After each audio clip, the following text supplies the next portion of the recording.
நம்ம இன்றைக்கி தக்காளி ரசம் எப்படி பண்ணுறதுன்னு பார்க்கலாம். அதுக்கு ஒரு பேனில் நான் தக்காளி மூழ்கிற அளவு தண்ணி எடுத்துக்கிறேன். 2 பெரிய சைஸ் தக்காளியை க்ளீன் பண்ணி அதில் நம்ம இப்போ வேக வைக்க போகிறோம். இப்போது க்ளீன் பண்ணிவிட்டு இதில் சேர்த்துக்கலாம். சேர்த்துட்டு இதை கொதிக்க வைக்கலாம். பாருங்கள், ஓரளவு கொதிச்சு ரெடி ஆகிடுச்சு. அதோட தோல் எல்லாமே வெளில எடுத்துகிட்டு வருது இல்லையா, இந்த ஸ்டேஜ் கரெக்டாக இருக்கும். இப்போ ஆஃப் பண்ணி தனியாக வச்சிடலாம்.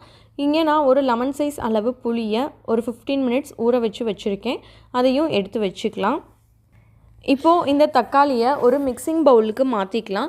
மிக்சிங் பவுலில் இந்த தக்காளியை மாற்றினதுக்கப்புறமா அதோட தோல் எடுக்க ரொம்ப ஈஸியாக இருக்கும். ஸோ அதை நம்ம மெதுவாக எடுத்து விட்டுறலாம். நம்ம வேக வச்சுருக்கோம் இல்லையா, அதனால் தோல் தானாகவே விரிவு விட்டு இருக்கும்.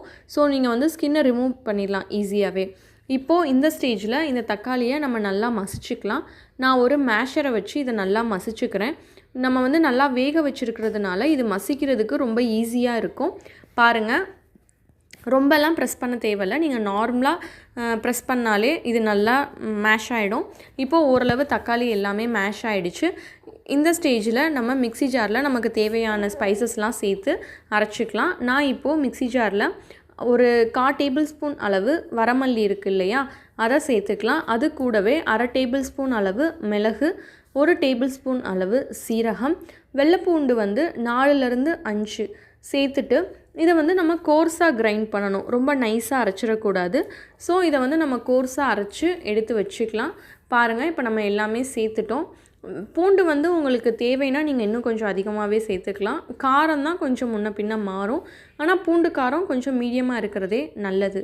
ஓரளவு இப்போ நம்ம எல்லாமே ரெடி பண்ணியாச்சு. இப்போது இந்த ஸ்டேஜில் இந்த புளியை கரைச்சி அந்த புளி விழுதை எடுத்து வெளில வச்சிடலாம். இப்போது நம்ம என்ன பண்ண போகிறோம் அப்படின்னா, இந்த கடைஞ்சி வச்சுருக்கோம் இல்லையா தக்காளி, அதில் அந்த புளி தண்ணியை ஊற்றிக்கலாம். ஊற்றிட்டு நம்ம மிக்சியில் அரைச்சி வச்சுருந்ததையும் இதில் சேர்த்துட்டு எல்லாத்தையும் மிக்ஸ் பண்ணி விட்டுறலாம். இப்போது ஓரளவு எல்லாமே மிக்ஸ் ஆகிடுச்சு. இந்த ஸ்டேஜில் நம்ம தாளிச்சிடலாம். ஒரு பேனில் எண்ணெய் சூடானதுக்கப்புறமா 1/2 டேபிள் ஸ்பூன் அளவு கடுகு, 1/2 டேபிள் ஸ்பூன் அளவு உளுந்து, கொஞ்சமாக வெந்தயம் போட்டுட்டு அது நல்லா பொரிஞ்சு வந்ததுக்கப்புறமா அதில் கொஞ்சம் பெருங்காயத்தூள் சேர்த்துக்கலாம். இது எல்லாமே மீடியம் ஃப்ளேம்லேயே வச்சுக்கலாம். கொஞ்சம் ஃப்ளேம் கூட இருந்தாலும் கரிஞ்சு போயிடும். ஸோ கொஞ்சம் கவனமாக வச்சு தாளிங்க. ஸோ இதில் பெருங்காயத்தை சேர்த்ததுக்கப்புறமா நம்ம கரைச்சி வச்சுருக்க கரைசலை இதில் ஊற்றிடலாம். ஊற்றிட்டு தேவையான அளவு தண்ணி அதையும் நம்ம இன்னும் கொஞ்சம் சேர்த்துக்கலாம். சேர்த்துட்டு இதில் 1/2 டேபிள் ஸ்பூன் அளவு மஞ்சள் தூள், தேவையான அளவு உப்பு சேர்த்துட்டு கலந்து விட்டுறலாம். கலந்து விட்டுட்டு இது கூடவே நான் கொஞ்சமாக கொத்தமல்லி இலையும் கருவேப்பிலையும் சேர்த்துக்கிறேன். நீங்கள் இது எல்லாத்தையுமே மிக்ஸ் பண்ணிவிட்டு உப்பு புளிப்பு 2மே கரெக்டாக இருக்கா அப்படின்னு சொல்லி செக் பண்ணிக்கோங்க. செக் பண்ணிவிட்டு இதை மீடியம் ஃப்ளேம்லேயே வச்சுக்கோங்க. இதை ரொம்ப கொதிக்க விடக்கூடாது. ஓரளவு நுரக்கட்டி ஸ்டேஜ் வந்த உடனே நம்ம ஸ்டவ்வை ஆஃப் பண்ணிடணும். இப்போ நம்ம எல்லாமே மிக்ஸ் பண்ணிட்டோம். புளிப்பு எல்லாமே செக் பண்ணியாச்சு. இப்போ பாருங்கள், ஓரளவு நுரக்கட்டிடுச்சு. இப்போ நம்ம ஸ்டவ்வை ஆஃப் பண்ணிடலாம். அவ்வளோதான், நமக்கு ரொம்பவே டேஸ்டான தக்காளி ரசம் ரெடி ஆகிடுச்சு.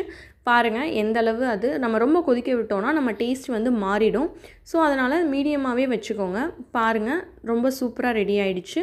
இதே மாதிரி நீங்களும் பண்ணி பார்த்துட்டு எப்படி இருந்ததுன்னு சொல்லுங்கள். தேங்க்யூ.